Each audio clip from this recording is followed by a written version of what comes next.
Есть одна проблема. Ты же программист. Программист работает не 8 часов в день, а головой. В одном доме разговаривали на украинском, в следующем на идише, в следующем на польском. Сказали, будут смеяться, если не будешь разговаривать на русском языке. Они уже с автоматами стоят под местным офисом. Голый, светится, лицо радостное. Он исключительно счастлив.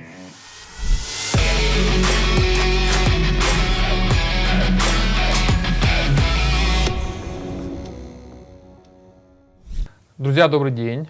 Миллионы фанатов по всему миру ожидают продолжения нашего шоу. На ваш немой вопрос «What the fuck?» Какая компания Amadeus? То я вам отвечу. Начну. Представлю Сергея Речица. Сергей, добрый день. Это руководитель компании Amadeus в Украине. И что такое Amadeus? Отвечая на ваш вопрос. 3 миллиарда долларов дохода ежегодно. Но из них, что самое интересное, 1 миллиард – это чистая прибыль до налогообложения. Это вау. 9 тысяч запросов в секунду. Вот такая информация. Я боюсь представить, сколько их в принципе в году бывает, если в секунду 9 тысяч. Единицы конкурентов в мире. Да, как мы выяснили, 4-5 компаний, которые занимаются этим же бизнесом. Компания настолько обнаглела, Amadeus, что везде, и здесь, кстати говоря, в офисе, везде написано, что компания будет формировать будущее туризма в мире. Да? Сергей, скажи, пожалуйста, вот, не знаю, простыми словами для нас, чем же занимается компания Amadeus для того, чтобы этого всего достичь? Да, ну что тут важно сказать, конечно, что компания Amadeus, она, во-первых, входит в десятку крупнейших R&D-компаний мира. Факт малоизвестный, почему? Потому что чайники Amadeus не продает, утюги не делает, на троллейбусах рекламу не рисует, бизнес сугубо индустриальный, нишевой, работает на туриндустрию, посему какой-либо рекламы или пиара в сторону общественности, в сторону широких народных масс не ведется. Кто работает в туриндустрии, те, конечно, имя Amadeus знают. Любой участник туриндустрии отлично понимает, что такое глобальная дистрибутивная система, а так назывался этот бизнес исторически. Билеты мы не продаем на самом деле, но технологии для продажи билета продаем. То есть, условно говоря, если я хочу полететь путешествовать по всему миру, я могу зайти в специальную систему Amadeus и выбрать себе маршрут, билеты, гостиницы, машину арендовать. Ну, смотря кто такой я, потому что это B2B бизнес. Есть две больших группы продуктов Amadeus. Первая группа связана с так называемой дистрибуцией. Это продажа услуг. То есть все, что нужно для того, чтобы владелец продукта с этой стороны, отельный контент, авиационный контент, страховки, паромы, пароходы, такси, все что угодно, стало доступно путешественнику, физическому или юридическому лицу, travelers или corporate, называется по-английски, то внутри существует огромная инфраструктура и продуктовая структура, и организационная структура, и структура поддержки, чтобы это стало возможным. То есть, чтобы авиакомпания в Колумбии смогла продать билет в Малайзии через турагентство. Чтобы это сделать возможным, фасилитация всего этого процесса дистрибуции, вот это есть глобальная дистрибутивная система, все, что за ней стоит. И вторая большая группа продуктов — это, собственно, средства автоматизации бизнеса. То есть у Amadeus есть продукты для авиакомпании, например, Amadeus LTE. То есть авиакомпания может купить эту платформу или ее модули и от начала до конца полностью автоматизировать весь свой бизнес. От момента формирования рейса до посадки в самолет. Такие же продукты есть для железных дорог, такие же продукты есть для отелей, отельных сетей, там, управления прачечной, ресторанов, всем остальным. И такие же продукты автоматизации есть для дистрибуторов. Автоматизация работы агентств и агентов, автоматизация работы сайтов, работа метасерчей.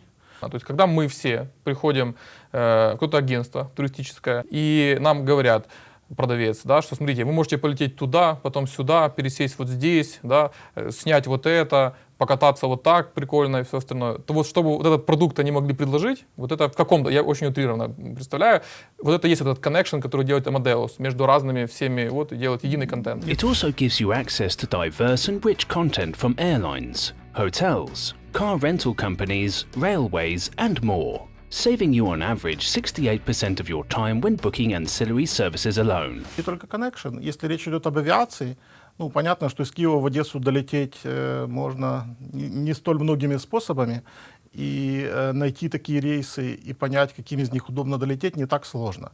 Но если это перелет там из Киева в Акапульку или из Сингапура в Лондон, не приведи Господи, то там комбинаторика такая перелетов, рейсов, авиакомпаний, стыковок, тарифов, что позади стоят очень сложные алгоритмы. То есть на Amadeus работает очень много наукоемкого персонала, ученых, которые формируют подобные все алгоритмы поиска, помогают обрабатывать все эти данные для того, чтобы моментально на лету выдавать оптимальный тариф. То есть то, что я слышу, Amadeus это 100% технологическая компания. То есть мы не говорим о том, что просто у нас есть офис в Киеве, в котором сидят программисты, и это часть как бы технологическая. Это в принципе технологическое решение. И...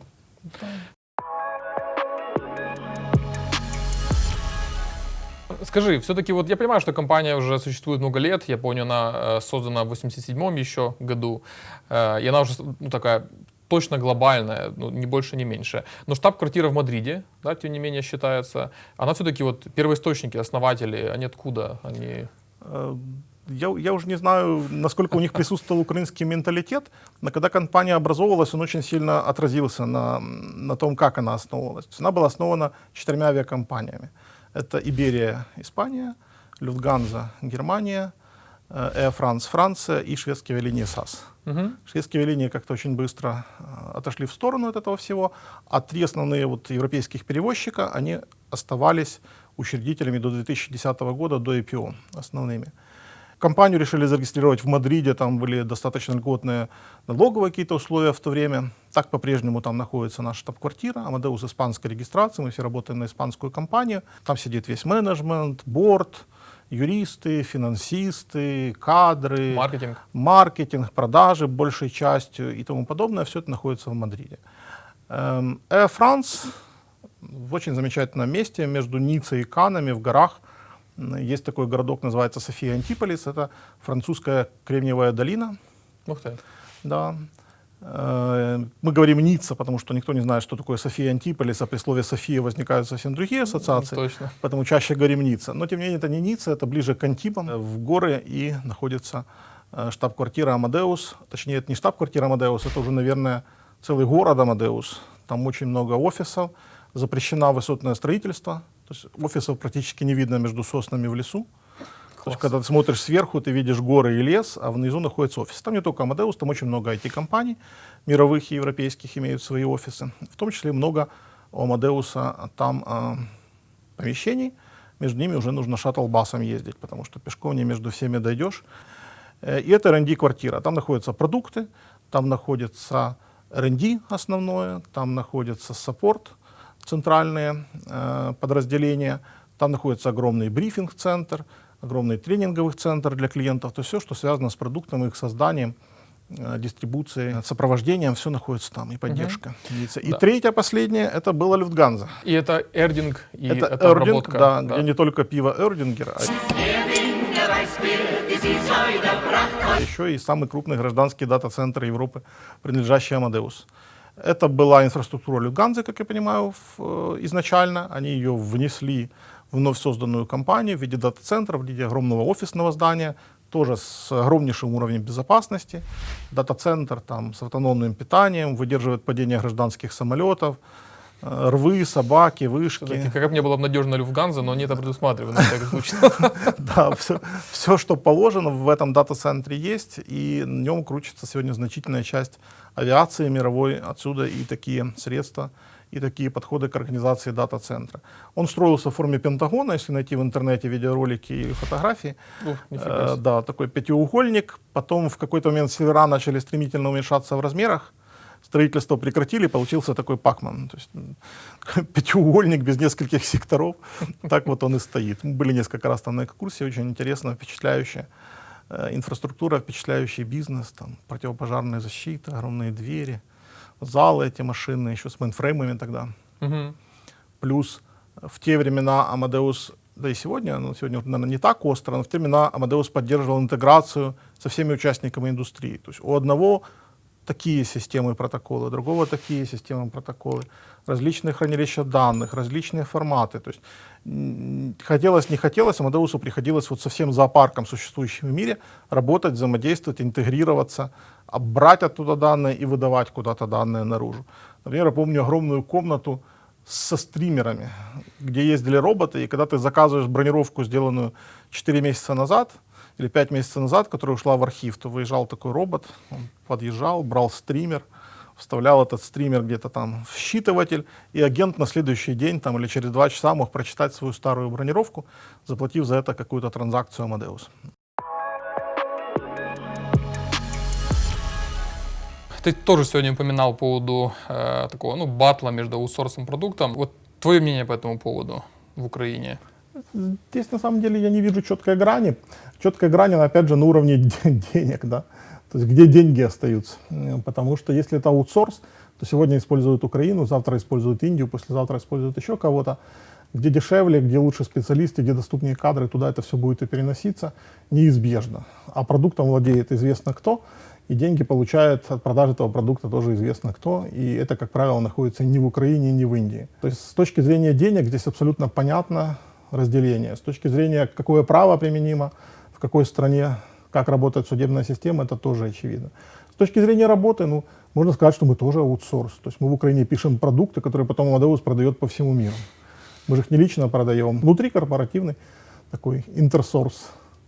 Да, да, с философской точки зрения имеет смысл. То есть грань нечеткая на самом деле. Она отличается только в том, аутсорс же тоже разные схемы имеет. Если это чисто там бодишопинг, да, то есть продажа просто времени людей, ну, как самая примитивная форма, то, конечно, здесь отличие очевидное, оно принципиальное. А если они все равно пишут какой-то продукт на аутсорсе для конкретного клиента, для конкретной цели, пишут его годами, то ну, разница на самом деле не такая большая. Как только мы доходим до уровня денег, там она становится понятна. Поговорим о тебе, чтобы немножко больше поняли. Где родился, кто родители? Родился в городе Житомире. Прямо в центре города практически, в частном секторе. В одном доме разговаривали на украинском, в следующем на идише, в следующем на польском. Класс. Русского у меня начали учить, когда я уже должен был идти в школу. Сказали, будут смеяться, если не будешь разговаривать на русском языке. И детство было тяжелым и безысходным, что, в общем-то, определило будущее, потому что родители у меня заканчивали физмат-отделение педагогического института и преподавали в политехническом институте. Тогда это был филиал КПИ Житомирский, сейчас называется, по-моему, Житомирский технологический университет.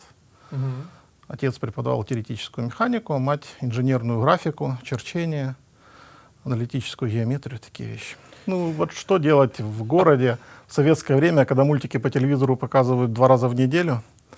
Вот, книги в детской областной библиотеке я перечитал все достаточно быстро, они закончились. Дальше пришлось переходить к тем, которые стояли дома.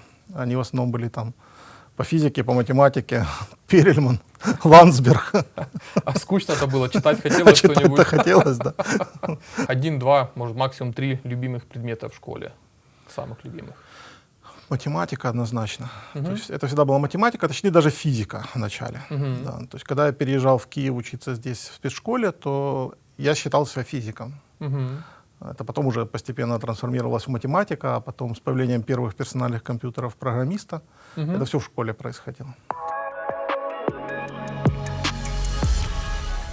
3 ключевые твои фишки как менеджера. Наверное, главная задача менеджера — это не мешать. Вторая задача — это доверять.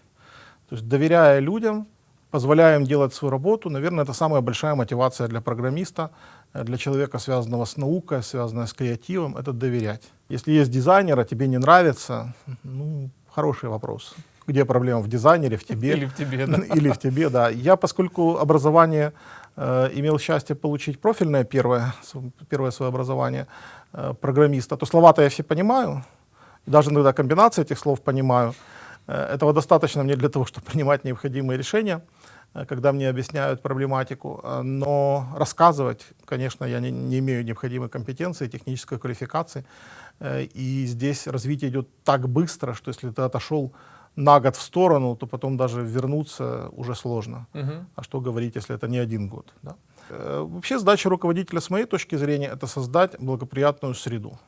То есть мне так кажется, что чем гармоничнее сам руководитель как личность, чем он более цельный, более зрелый, тем гармоничнее вокруг создается среда, отношения, культура вокруг этого руководителя, и тем продуктивнее, наверное, работают все люди. Были ли какие-то факапы знаковые вот за этот 14-летний период? Бывают люди разные. То есть иногда люди бывают, извините, с психическими отклонениями, иногда люди бывают с проблемами с алкоголем. Когда-то ты докапываешься до этого на моментах набора персонала, а когда-то нет. Были просто там некоторые трагические истории. Был, например, случай, что когда к нам так и не вышел бизнес-аналитик, это 5 лет назад, мы взяли кандидата наук в декабре месяце, бизнес-аналитика, у них очень хорошую девушку, такую среднего возраста. продуктивная, все с очень хорошим резюме. Договорились, что выйдет после Нового года. После Нового года она позвонила, говорит, что-то я себя плохо чувствую, ну, поболей еще. Потом рекрутер ее искал, звонил, не отвечает. Потом дозвонился до мужа. Она в январе в реанимацию умерла от вирусной пневмонии. Ну, точная история. О коронавирусе тогда никто не слышал. Да. Когда ты работаешь с большим количеством людей, то Ну да. личные их истории становятся частью твоей работы и твоей жизни. Нашел в интернете, уже после окончания высшего образования, ты, наверное, это было не сразу, но тем не менее, руководил представительством Bosch в Украине. Bosch Siemens. Bosch Siemens. Это немножко другое. То есть есть Bosch, который Роберт Bosch, есть Siemens, который Siemens. И есть у них совместное предприятие, 50/50 тогда было, не знаю, как сейчас. Называется Bosch Siemens Hausgeräte. Объединили они свои мощности, объединили свои силы для создания предприятия по производству бытовой техники. И что интересно, ну, то есть у тебя такое блестящее там, физико-математическая подготовка и так далее, но то, что я прочитал, что эта работа была скорее в сфере бездева, да, скорее в сфере маркетинга. Я Как всю так? жизнь занимался менеджментом, продажами и маркетингом, программистом. Наверное, я все равно программистой буду и есть, но программистом таким вот активным я никогда не был. Мгм. Как говорил Жванецкий, ушел из большого секса, но еще могу выступить за команду ветеранов. Отлично. Где-то так, да. То есть, в большом программировании никогда не был, но занимался бизнесом. Почему так получилось? Потому что бизнес только начинался в Украине. Начинался он для меня не с Bosch Siemens, а начинался с того, что я пошел работать в компьютерный магазин на Лысой Украинке, продавал компьютеры, картриджи и все прочее, и потом строил там же отдел оптовых продаж, там же строил систему продаж, занимался вместе с коллегами холодными звонками по желтым страницам, такие были толстые желтые страницы. Мы звонили и говорили, вам нужен картридж или бумага для факса и картриджи для матричных принтеров. А потом можно было продать что-нибудь еще. Значит, с мелкого, да, потом Мы не знали тогда, что это называется холодные звонки, никто, наверное, не знал еще, но мы этим занимались там. Интуитивно. Потом я занялся закупками всего компьютерного оборудования, сетевого оборудования. Малайзия, Сингапур, Индокитай весь, Китай, переговоры, контракты, запросы. И когда я пришел в Bosch Siemens на собеседование, увидев его в газете, наверное, тоже до сих пор еще есть, только уже в электронном виде Киевпост, которая для экспатов англоязычная, украинская. Да-да-да, во всех гостиницах, да. Да. Вот там было объявление о том, что есть такая вакансия. Я на нее пришел собеседоваться в гостиницу «Киевская Русь». То я, наверное, был одним из немногих кандидатов, который знал Incoterms, который знал, что такое Xworks, который знал, что такое Invoice, как-то там разговаривал по-английски и, в принципе, понимал, что такое внешнеэкономическая деятельность, что такое продажи, какая у них структура, чем опыт отличается от розницы, как производится ценообразование. Мне было 24 года было. Да? Собеседовали меня немцы из того, что называли мы тогда ФРГ, то есть настоящие немцы, Мюнхен. Одна из них была моя будущая начальница, политолог, как бы сказали в советское время, готовили из нее антисоветчика, поэтому она немножко говорила по-русски, заканчивал какую-то политологию советскую. И в процессе собеседования как бы они меня послушали, потом совещались. На немецком собеседовали? Нет, на английском. На Мы английском. собеседовались, да. И они дали фидбэк. Сказали, нас все устраивает, вот это хорошо, вот это мы принимаем, вот это нравится. Есть одна проблема. Ты очень молодой, тебе 24 года. Я сказал, проблема. Я обещаю со временем это все исправить. Вообще не вопрос. Можно подумать. Вот. Они посмеялись, сказали, наверное, и бог с ним, потому что сейчас мы делаем продажи в бывший Советский Союз, в Украину, Россию, и те, с кем мы разговариваем и кому мы проводим продажи, они носят должности вице-президентов, генеральных президентов, и все они возрастом до 30 лет, что для нас в Германии непонятно. Наверное, у вас это как-то по-другому. Поэтому, возможно, ты с ними как раз и сойдешься. Смотри, очень интересно, красной нитью за всех наших предыдущих интервью, там есть Кира Рудек, Вадим Роговским, очень важен английский для того, чтобы эффективно работать в IT. То, что ты сказал, что у тебя собеседование на английском, я предполагаю, что и школа, и университет тебе дали в тот момент хорошее знание английского, разговорного в том числе. Как я сказал, в школе нас всесторонне готовили, поэтому английский давали, наверное, могли бы давать лучше, но, как водится, английскому нас учили люди, которые его учились у людей, которые английский учили у людей, которые никогда не разговаривали и не были ни в одной стране, где разговаривают на английском языке. То есть это была такая Суржик, я бы большая сказал. интерполяция по английскому Для языку. собеседования было достаточно, то есть, да, тебя прособеседовали. В университете достаточно хорошо учили, плюс я говорил, что университет уже получил достаточно много свободы на то время. приезжали и лекции читали немножко уже на английском языке. И была возможность такая, появилась у нас, углубленно изучать английский язык, дополнительно, факультативно, и защищать диплом на английском языке. Потому английский достаточно хорошо давали в университете, а дальше это сам. Я очень много его учил сам, как это можно было учить во времена отсутствия интернета и всего остального. Откуда желание, откуда ты чувствовал, что тебе нужен английский? Хороший вопрос. Наверное, просто потому, что программирование — это сразу был английский язык. Потому что книги все, которые были доступны в библиотеке Вернадского, нормально, они все были на английском языке. Само программирование предполагает английский язык, описание операционных систем — все английский язык, системные сообщения — английский язык. С него было никуда не деться, он окружал. Слышал, может быть, последнюю инициативу Минцифры, да, DA-City, специальная экономическая зона и так далее. Какое-то мнение сформировал предварительное? Это как в Беларуси? Ну, типа того, да. То есть там 10% налог, можно брать людей в штат, то есть не СПД. Не слышал, не знаю. Да. Нет, прошло мимо, наверное, меня в карантине. Ну и слава богу. А дальше что будут? Обносить проволокой колючей? В Бангалоре был когда-то, нет? Нет. А там тоже это очень интересно все устроено. У них весь вот этот IT-центр, он выглядит где-то как наша ВДНХ там по площади, обнесен бетонным забором с колючей проволокой, с автоматчиками на входе. Чё с- То есть как бы с этой стороны ты видишь весь колорит Индии. То есть даже дойти туда невозможно. Дороги просто нет нормальной. Можно доехать только на такси. Ты пересек ворота, дальше нормальный европейский бизнес. Такой городок, офисы стоят. Удобно работу менять. То есть ты сегодня Слушай, работаешь в Амадеусе, завтра поднялся на 2 этажа LinkedIn, послезавтра еще на 2 этажа. С В повышением этом зарплаты. есть большой смысл. Стена, проволока, нажать эти все маски-шоу, еще что-то, чтобы вообще от всех отгородиться и спокойно кодить. Да? Вот там вот абсолютно это локализовано. Это локализовано, как военная база вот выглядит. Так, Так может IT нужно не специальная экономическая зона, а военная база? может, да. Поговорим о самом горяченьком. Да, я посмотрел на отзывы о компании Amadeus у этих программистов наших мы обсудили. И вот Людмила Жученко, Senior QA, говорит, что очень круто было работать в Amadeus в начале, потому что была такая семейная атмосфера. А затем бюрократия, и теперь цитирую, забугорное руководство. Как прокомментируешь? Прокомментирую очень просто. Дело в том, что для разных проектов, для разных задач нужны разные люди.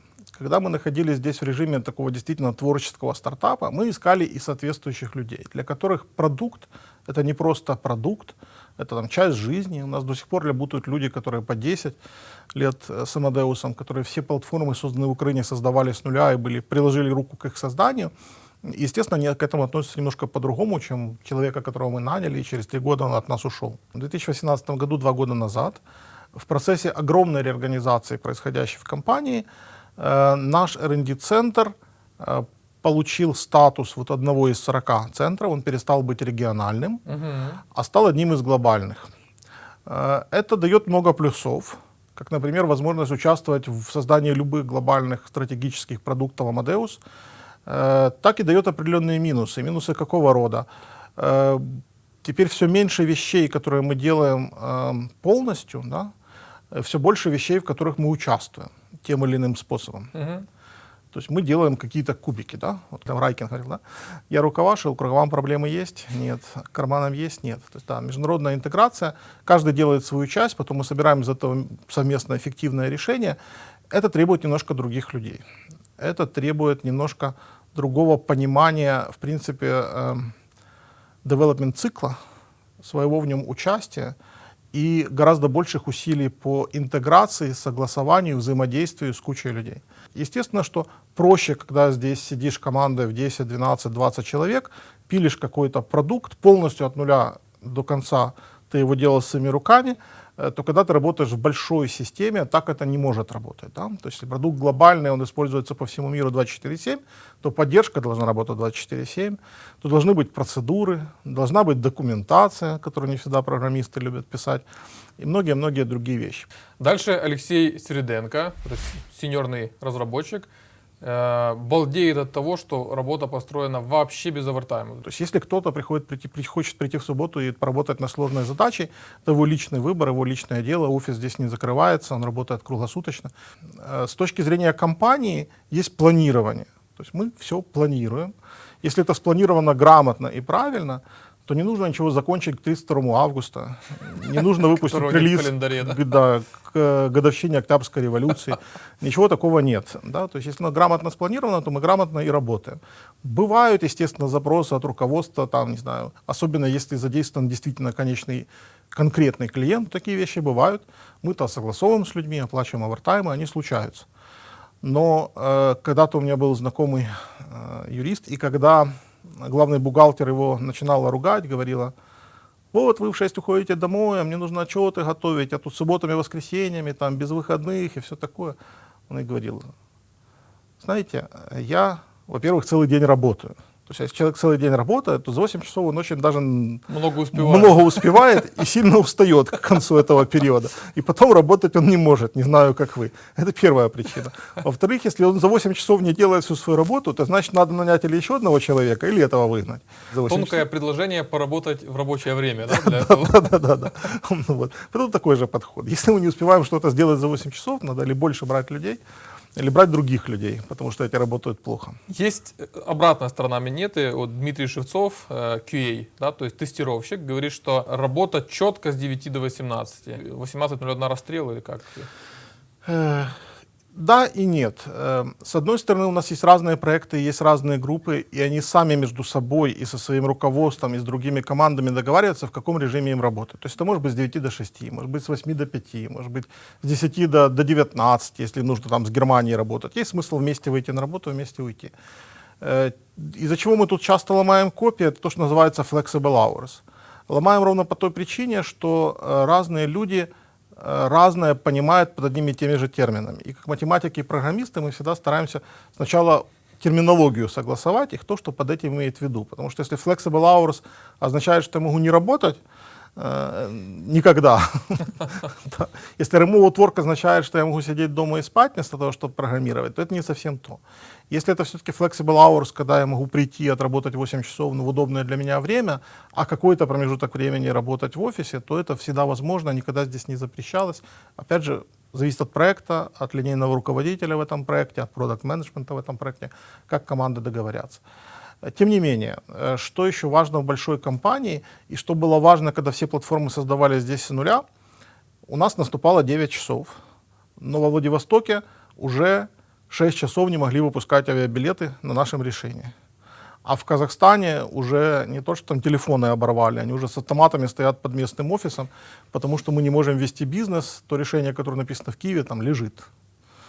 Вот. Availability этих решений, которые мы здесь в Киеве писали, сегодня оно очень критично. Не знаю, там, автоматизация выпуска авиабилетов, например, не буду называть там название авиакомпании, например, используется авиакомпаниями, в том числе региональными, в нашем регионе многими. И если мы останавливаем решение даже на какую-то там плановую профилактику, то они нанимают дополнительных людей, поднимают всех по тревоге, и они сидят и тикетируют билеты, созданные на сайте. То есть, когда вы на сайте бронируете авиабилет, это одна операция. Выпустить авиабилет — это другая операция. Они процессно разорваны. Это мало кто знает и мало понимает. То есть бронирование билета — это одно, выпуск билета — это другое. Бронирование билета — достаточно простая операция, выпуск билета — крайне сложная операция, не всегда даже формализуемая с точки зрения алгоритмов, но это другой вопрос. И вот когда мы не можем автоматически эти билеты выпускать, наше решение стоит, например, по тем или иным причинам, то кто-то выпускает это вручную, эти билеты. Это огромный объем ручной работы. Поэтому они бизнес-критичны. И здесь все ждут, когда в 9 появятся программисты, тестировщики, аналитики и начнут решать проблему, если таковая проблема возникла. У нас есть круглосуточные службы, но они в основном связаны с инфраструктурой, там, где проблемы возникают чаще. Для Украины конкретно, что бы ты видел в плане стратегии развития IT, например, на 10 лет минимум, потому что какая стратегия меньше, чем 10 лет? Вот что бы ты видел, какие точки нужно было бы, с твоей точки зрения, надавить и так далее? Мне кажется, что здесь в первую очередь важно, конечно, инвестиции государства в это дело. Потому что все-таки государство, государственный бюджет – достаточно большая сумма денег. Да, есть сегодня частные инвесторы, которые могут поспорить с государственным бюджетом Украины очень легко, имеют денег намного больше. Тем не менее, они эти проекты все равно строят, как правило, для себя. И, как мы говорили, доход от этих проектов получается в другом месте. Украинское же государство, наверное, может размещать такие проекты здесь, в Украине.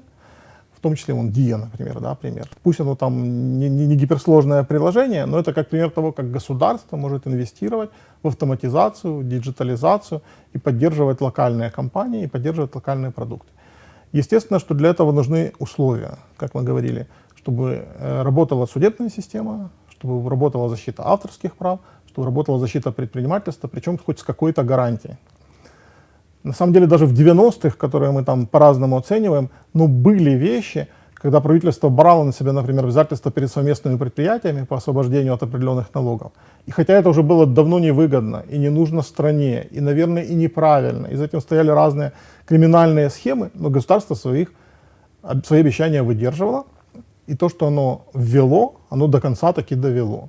Вот так и сойти нужно. Если уже вводятся какие-то понятные льготы, если вводятся какие-то понятные принципы работы, то они должны вот эти там 5-10 лет, сколько обещали, просуществовать. То не так страшно самые правила, не так страшны сами законы, как страшны их постоянные изменения, непредсказуемость. Вот проблема Украины. На самом деле, грубо сказать, даже диктатура, она гораздо более предсказуема, если она стабильна, чем то, что происходит у нас, когда постоянно меняются правила игры, когда постоянно меняются законы, когда невозможно предсказать, что будет здесь там, через 5-10 лет. Резюмирую. Стабильность, судебная система и, наверное, и государственные инвестиции в какие-то значимые проекты. Чем Украина сегодня сильна? Она сильна тем, что у нас программисты, в отличие от Запада, они имеют, как правило, очень многообразный опыт. В Амадеусе, например, есть люди в центральных штаб-квартирах, которые после университета пришли работать в Амадеус и вышли на пенсию из Амадеуса. Вот сейчас мы там 30 лет отпраздновали компании. И первое поколение пошло на пенсию. Уже люди, да, повыходили на пенсию. Это сильно отличается от того, что у нас. У нас человек поработал на разных проектах, в разной культуре, с разными технологиями, в разных девелопмент-циклах, в разных процессах. У него есть опыт, даже хотя он молодой, но у него есть опыт настолько разнообразный, который многим коллегам в западной культуре даже и не снился, они его никогда не могут приобрести из-за вот этой своей стабильности, своей предсказуемости. Это обратная сторона медали, как ты говорил. Разнообразный опыт здесь в Украине позволяет производить вещи, которые иначе бы не произошли. Если ты находишься в рамках замкнутой парадигмы, тебе тяжело выйти наружу. Ты был какое-то время совладельцем сети магазинов техники, вот это вот Bosch Siemens. То есть ты обнаружил в себе жилку предпринимательскую? Предпринимательская жилка, она заключалась вот в чем. Вокруг меня были множество клиентов, с которыми мы работали. Было формирование как раз рынка бытовой техники во всем советском пространстве. Меня один из клиентов пригласил основать и начать новый бизнес. Что мы, собственно говоря, и сделали, да. Это было несколько магазинов, это были сервисные центры, мы были одним из крупнейших, а может даже крупнейшим импортером в свое время техники Bosch Siemens в Украину. Да, был такой этап. Когда я пошел работать в Bosch Siemens, у меня через несколько месяцев родилась дочь. Когда я пошел работать в Amadeus, опять в большую системную международную компанию, у меня родился сын через несколько месяцев. Вы не планируете еще детей? Не знаю. Это не было умышленно, но так получилось, да. Дальше больше, да. Ну, опять, это все цитаты из тех статей. Основал журнал и интернет-портал. Я могу сказать, активный юноша. Да, это был наш совместный с женой бизнес. Жена у меня тоже заканчивала факультет кибернетики. Вот она планировала, что кибернетика — это изготавливать роботов и писать искусственный интеллект, но оказалось, что факультет кибернетики — это нечто другое.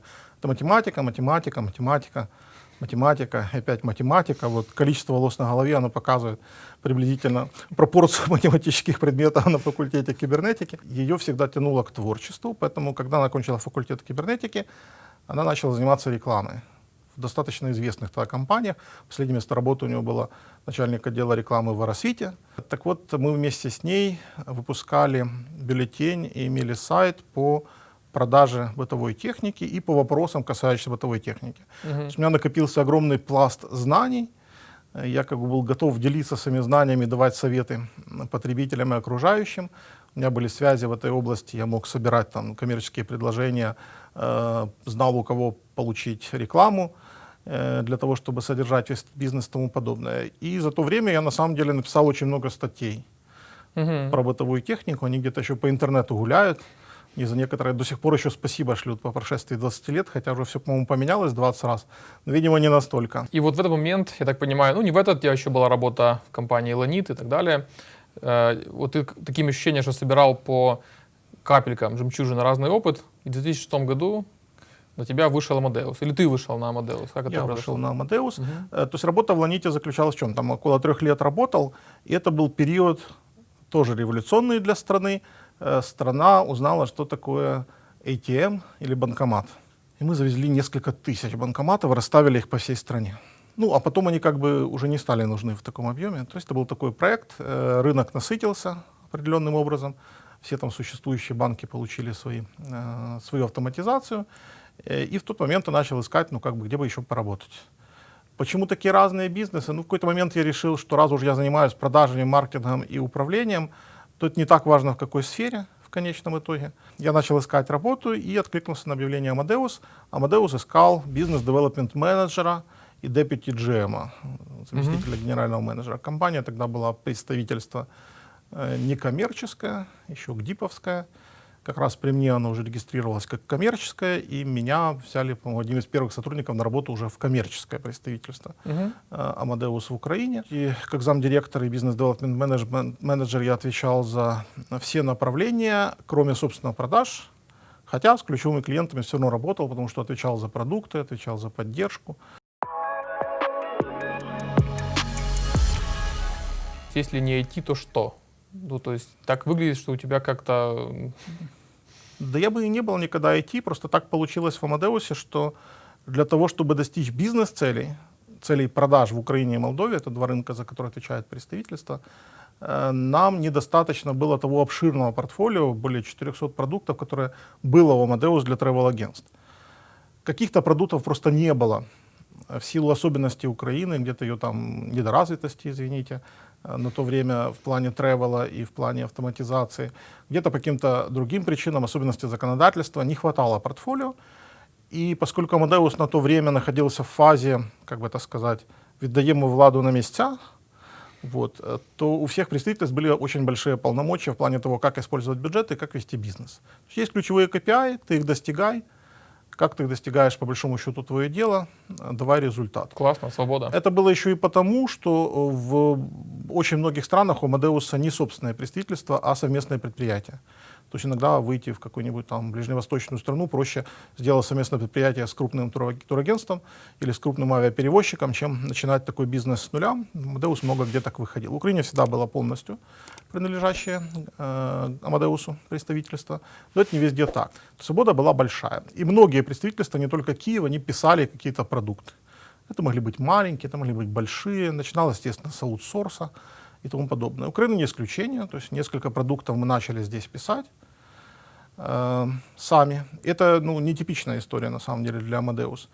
Расскажу почему. Но пока расскажу, как это все начиналось. То есть мы начинали писать продукты, они взлетели, показали хороший результат в Украине, не в том смысле, что они принесли сами по себе доход, а в том смысле, что они позволили достичь бизнес-цели. Условно, для того, чтобы продать там авиабилет, нужна была автоматизация, и когда она появилась, этот билет стало возможным продать и достичь основной цели продажи авиабилета. Да? Вот так эти продукты создавались. Дальше у нас захотели их купить коллеги из Казахстана, из Средней Азии. Дальше у нас захотели их купить коллеги из Греции. То есть разные другие рынки начали находить интерес и пользу в тех продуктах, что мы делали. И в какой-то момент человек за человеком оказалось, что здесь программистов вдруг стало больше, чем, собственно, коммерческого персонала представительства. Потому что его-то наращивать нет смысла. Количество турагентств достаточно стабильно в стране, оно не так сильно меняется. И тогда компания приняла решение создать некий компетенс-центр, тогда это называлось, то есть, условно говоря, R&D подразделение, переподчинить его в R&D штаб-квартире в Ницце, амадеусовской. Вот с этого момента, это был где-то 2011 год, то есть я в 2006 пришел, в 2011 году компания сказала: окей, теперь ты будешь руководить этим R&D подразделением. Почему? Потому что все равно отвечал за эти продукты, и они писались где-то при твоем участии. а во-вторых, потому что у тебя профильное образование, а на самом деле у Amadeus чаще гораздо персонал приходит из авиации и из тревела. Мгм. Почему? Потому что там специфика авиационная столько, что нужно потратить 5-10 лет для того, чтобы просто начинать понимать терминологию. Ты начал работать в 2006 в Амадеусе. Сегодня, я напоминаю, зрителям 2020. Очень тоже интересно. Я всегда был динамичный человек, и 3-4 года, ну, кроме периода собственного бизнеса, когда-то было по-другому, то кроме вот этого периода небольшого, у меня все 3-5 лет обычно работы менялись. Во-первых, это был период динамического роста страны. И ну, не секрет, что просто даже зарплату получить выше приходилось часто менять работу, потому что где-то уже платили намного больше, а где-то еще продолжали платить мало. В процессе активного развития рынка так бывает. Во-вторых, хотелось чего-то нового всегда, хотелось чего-то интересного, хотелось новых проектов, новых сфер, новых индустрий. Всегда за этим гнался. Amadeus чем в этом смысле уникален? Тем, что, во-первых, компания инвестирует только в R&D, это основной бизнес. Мгм. Инвестиции эти огромные. Компания допускает и приветствует различные эксперименты, различные стартапы внутри компании, инновации. И даже для того, чтобы охватить все то, что происходит здесь внутри компании, для того, чтобы применить себя к различным проектам внутри компании, то и 1 десятилетия не хватит. То есть на самом деле я работал в Амадеусе, но каждые там 3-4 года я себя обнаруживал работающим совершенно в другой компании, занимающийся совершенно другими вещами, работающий с другими людьми, которых у нас там 17-19 тысяч где-то сейчас. По всему миру. По всему миру, 17-19 да. тысяч. А сколько из них непосредственно R&D, то есть ну, скажем, инженеров? Мне просто Ой, интересно. точно не скажу, но точно больше половины. Больше половины, окей. Да. Ну, потому что ты считаешь, это основная Ну, могу сфера сказать, инвестиций. основная штаб-квартира в Ницце, там работает больше 5000, это чисто R&D штаб-квартира, ну, продуктовая. Есть штаб-квартира в Бангалоре, R&D-шная, там тоже уже, по-моему, 1003 или 4 работает. Всего 4-5 конкурентов в Amadeus, да, во всем мире. То есть я могу предположить, ну раз обороты компании такие большие, больше 3 миллиардов долларов, напомню, то почему так мало конкурентов? Это потому что цена входа в бизнес крайне высока. Да? Чтобы вас догнать, нужно инвестировать миллиард, например, да, я понимаю. Чтобы быть до конца честным, нужно специфицировать конкурентов где. Если говорить об историческом бизнесе, с которого Amadeus начинал, это продажа авиабилетов, это глобальная дистрибутивная система, там это так и остается. Это 4-5, смотря как считать, глобальных конкурентов, есть локальные, как, например, Сирена в России, оставшаяся от Советского Союза, есть своя внутренняя система китайская, то есть страны, которые закрытые, которые пытаются сохранить автономность, независимость от глобального мира, да, они по-прежнему такие системы поддерживают, но вот глобальных, вот их вот ровно столько. В этом плане, да, исторически это был основной бизнес, он по-прежнему приносит больше половины, по-моему, дохода, то есть у Amadeus 40 чем-то процентов в этом GDS-бизнесе, в бизнесе продажи авиабилетов. И по-прежнему он нас продолжает кормить, как минимум до карантина кормил. Если брать другие области, это область автоматизации, там совсем по-другому. То есть автоматизацией отеля занимаются многие компании. Несколько лет назад Amadeus, например, приобрел TravelClick. Это был самый крупный поставщик средств, инструментов автоматизации для гостиничной индустрии. Сегодня это часть Amadeus. Он добавила к нам несколько тысяч человек, в том числе несколько R&D-центров больших, и таким образом Amadeus свои позиции на рынке упрочил, и бизнес свой вырастил. Ну, это вот как пример. От этого TravelClick был конкурентом. И таких конкурентов очень много. Если мы зайдем в автоматизацию, там, не знаю, продажи страховых полисов или бронирование автомобилей, то там мы начинаем конкурировать уже, возможно, с людьми из соседнего гаража. И это совсем другая конкуренция, потому что там то, в чем Amadeus силен, это большие инвестиции, это достаточно сложные процессы, наукоемкость, огромнейший, высочайший уровень безопасности, потому что Amadeus работает со специфичными данными, это гражданская авиация, это аэропорты, все данные в Amadeus присутствуют, можно посмотреть, с кем вчера ты летел в Одессу и рассказать об этом твоей жене, но этого делать нельзя. Спасибо. Вот, поэтому безопасность на очень высоком уровне находится в компании. В принципе, она там один из краеугольных камней, что накладывает определенный отпечаток. Чтобы запустить новый продукт, приходится получить там сотни различных согласований и решений. и это не всегда просто. В гараже таких проблем нет в соседнем. Поэтому конкуренция с гаражами и с компаниями мелкими, средними, региональными в других областях, она достаточно сильная. Я уже не говорю конкуренция там в дистрибуции отелей, где есть большие игроки, мы их знаем.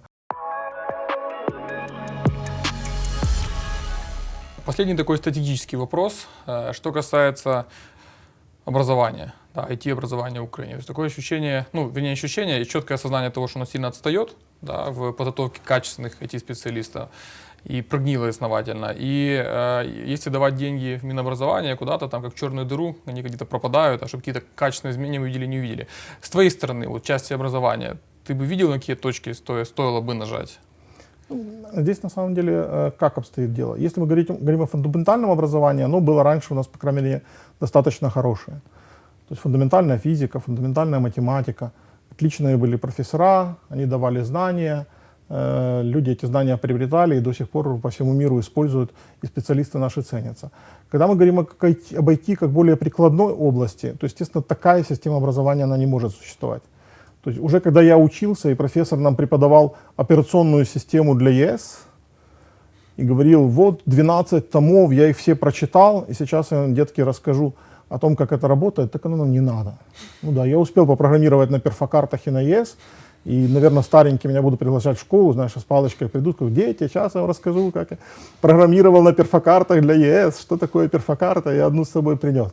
Но больше это на самом деле никому не надо, и тот профессор, который это преподавал, уже не надо. Оно обстоит ровно так. Поэтому, если мы говорим фундаментально, это нормально. Если мы говорим об изменяющемся мире, так это учить нельзя. Это только практики, это только те люди, которые хотят делиться знаниями и могут. Я таких встречал. У нас были, например, сеньоры там, с огромным опытом, которые говорили, мне уже все это скучно. Вот я хочу учить людей Java. Я хочу делиться знаниями, у меня огромный опыт. Вот я пришел уже к тому, что я хочу этим делиться. Вот находить таких людей, приглашать их в вузы. Для них даже деньги не всегда критично. Понятно, бесплатно они это делать не будут, но это для них не всегда критичный показатель. Они, как правило, нормально зарабатывают на основной работе. Их прет, драйвит с кем-то делиться своими знаниями. Дальше вопрос, что такое IT. Я говорил, терминология, она очень важна. Потому что если это веб-программирование, я пишу сайты, то извините, это аналог ПТУ. Да. Только в новом нашем мире, в новой области. То есть человека взял, год-два его натаскал максимум. Это есть ПТУ, двухлетнее образование, профессиональное, ремесло. Это ремесленники, просто в современном понимании. Окей, они не у станка стоят, они за компьютером сидят, от этого принципиально ничего не меняется. Если мы говорим о каких-то действительно research and development, то извини, как ты напишешь там, не знаю, новые алгоритмы архивирования или распознавания образов, или распознавания речи, если ты не знаком с рядами Фурье, теория комплексных чисел, с современной и классической математикой. Если ты идешь там в Data Science, в анализ данных, как ты будешь работать без этого? Для фундаментальных вещей нужна фундаментальная математика, нужны фундаментальные алгоритмы и все остальное. Это надо изучать, и это минимум 4 года университета. Не получится быстрее. Если брать просто программирование, надо просто различать. Угу. Фундаментальный research development или программирование. Или просто Кодинг. программирование. Если кодер, не нужно много.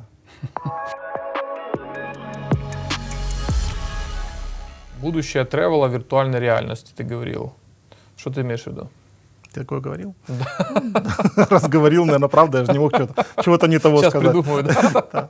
На самом деле, конкуренты наши, когда мы говорили о конкурентах, то в том числе конкуренты уже не Amadeus, а Travel как такому, это понятно. Системы различной видеосвязи, видеоконференций и тому подобное, там, типа Zoom или Webex или чего-то еще. Они, наверное, отобрали большой кусок у бизнес-тревела. По-прежнему понимаем все, наверное, и все осознают это, что личный контакт, он гораздо продуктивнее, чем любые видеоконференции. Иногда без него просто не обойтись, поэтому люди продолжают летать, встречаться, преломлять хлеб в ресторанах, устанавливая какие-то более близкие связи. То есть мы ведь все-таки биологические объекты, пока не виртуальные. Не роботы, слава богу. Тем не менее, какая-то часть бизнес-тревела и бюджетов, наверное, всеми этими средствами связи, видеоконференциями отобрались. Давайте представим, что дальше это будет развиваться шире, что люди смогут, не знаю, присутствовать в виде там 3D-объектов, голограмм, что это будет практически неотличимо, то, наверное, на travel это тоже может повлиять. В Amadeus всего около 40 R&D центров. То есть для наших зрителей R&D там, на английском research and development, то есть исследование и, собственно, разработка, да, программного обеспечения. Украина — это один из этих вот 40 центров, которые есть Amadeus. Сколько человек в Украине? В Сейчас. Украине сегодня здесь работает вместе с коммерцией, с поддержкой, у нас около 160 человек, если я не ошибаюсь. Окей. Вот мы сейчас поговорим теперь о программистах, да, как и людях, о том, что есть такой миф, что программисты интроверты, причем интроверты в танке, да, люди не эмоциональные, не общительные, которые только сидят там, в своем компьютере и все остальное. Развей миф.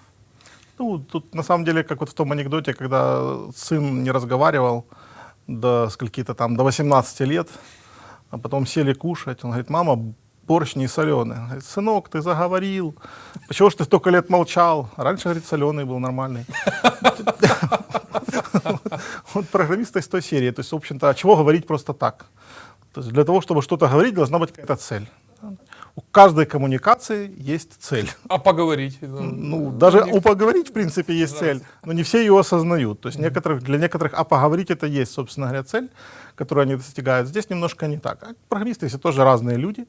Просто характер работы предполагает, что ты должен уметь диссоциироваться, погружаться в проблему и отключаться. И там 2-3 часа находиться в проблеме, потом из нее выйти и дальше работать. Часто руководители не понимают, что программист он работает не 8 часов в день, а головой. И это разные немножко процессы. Класс. Да. Вот. Можно 24 часа мучиться и думать, как решить задачу, потом придумать, как ее решить, и сделать за 5 минут.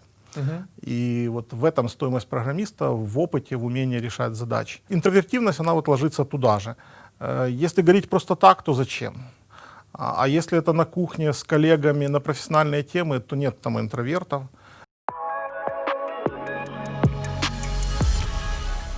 Какой стек происходит R&D в Украине? Стек R&D в Украине формировался исходя из того, как мы писали эти продукты. А писали мы их, исходя из имеющихся у нас невысоких бюджетов, и, как я говорил уже, решая наши региональные цели. Поэтому выбиралось все, что можно было сделать дешевле. Был выбран open source стек технологий, мы писали все на PHP, MySQL, как база, расширяя там необходимыми другими библиотеками, в основном open source. У Amadeus центрального это по-другому, и это вот тот, наверное, конфликт, который сейчас существует, и над которым мы прямо сейчас работаем, устраняя это противоречие и алайня наши подходы с подходами центральной компании. Центральная это всегда были C++ изначально, потом это стало Java. Понятно. И мы сейчас очень многое переписываем на центральный стек технологий. Для того, чтобы Для быть наших compliant, зрителей- для того, чтобы интегрироваться. Да. Да, перебью буквально секунду. То есть PHP, Java, да, C++ — это языки программирования разные. У нас, видишь, аудитория шире, чем 200 000. Странные слова, да. Да, но не имеет значения. А это мы еще авиации не говорили. Там 2500 аббревиатур, все из 3 букв, и они в разных контекстах разные значат. Ты видишь? То есть, Я думал, только в советское время были там все эти УСК, это транс, мрак. газ, сов. Это мрак. Но мы же помним, что такое, или не помним, может, вы не знаете, что такое классическое бронирование авиабилетов. Это до сих пор командный режим, который выглядит как MS-DOS или Linux. То есть агент садится, начинает штамповать трехбуквенные комбинации со слэшами, с динозавры. цифрами, звездочками. Им так быстрее. Есть графические интерфейсы, есть интерфейсы с мышкой, есть интерфейсы для ламеров. Они все разработаны. Им так быстрее и удобнее. Утро или вечер? Вот ты о чем? Утро. Ты жаворонок. Лидер, одним словом. Это создание среды. Ты скорее такой самоуверенный, уверенный человек или сомневающийся? Я скорее уверенный человек, и решения принимаю быстро. Бизнес связанный вопрос. Скорее терпеть, выжидать или атаковать? Бизнес — это рисковать в первую очередь. Но если выбирать из этих двух, то это баланс. Угу. Нужный момент собирать камни, разбрасывать, да? Абсолютно. Если есть свободное время, встретишься с другом или с потенциальным бизнес-партнером? Я бы лучше вообще самоизолировался, если у меня есть свободное время. То есть использую любую возможность для самоизоляции. Сам или с семьей? Но, честно говоря, лучше бы с партнером, да. С семьей. С семьей. Семьей. Окей. Ну и сам тоже очень хорошо. Я благодарен семье, когда она дает возможности вот и без семьи тоже побыть. Ключевой учитель в жизни. Кто это? На самом деле это вот в моей школе, о которой я много рассказывал, математик, он очень старенький. и, насколько я понимаю, уже не преподает. Но это был тот человек, который из физика сделал меня математиком, в первую очередь. А потом по баллсу А сделал потом уже обратно, да? программистом, а потом уже программистом я сделался сам. И человек, который показал, что школа на самом деле и преподавание, и образование может приносить удовольствие. Мгм.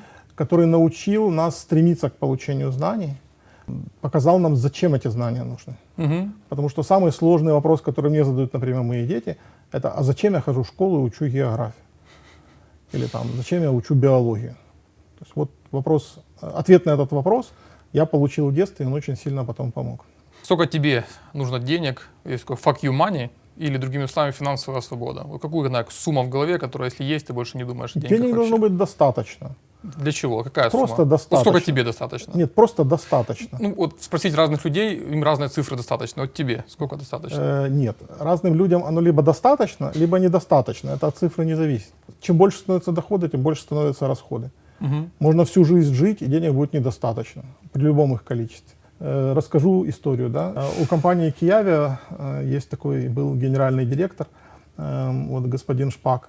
Он в свое время работал представителем Аэрофлота в Индии.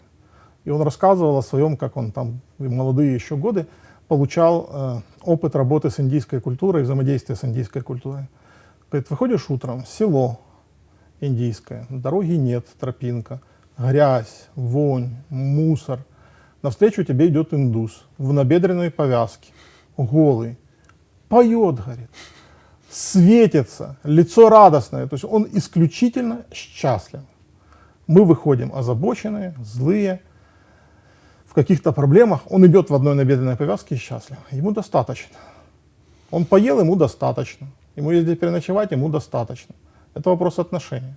То есть в этом отношении у индийской культуры есть там свои много минусов, о которых можно долго говорить, но есть много плюсов, например. Мы были в гостях, да, у прекрасной компании Amadeus Сергея Речица. Верим, что эта информация вам была интересной. Соответственно, больше теперь продукта будет мотивации работать в продуктовых компаниях, создавать продуктовые компании в Украине. Вот, подписывайтесь на нас. Всем пока, на связи. Да, спасибо большое вам. Мы были в гостях друг у друга.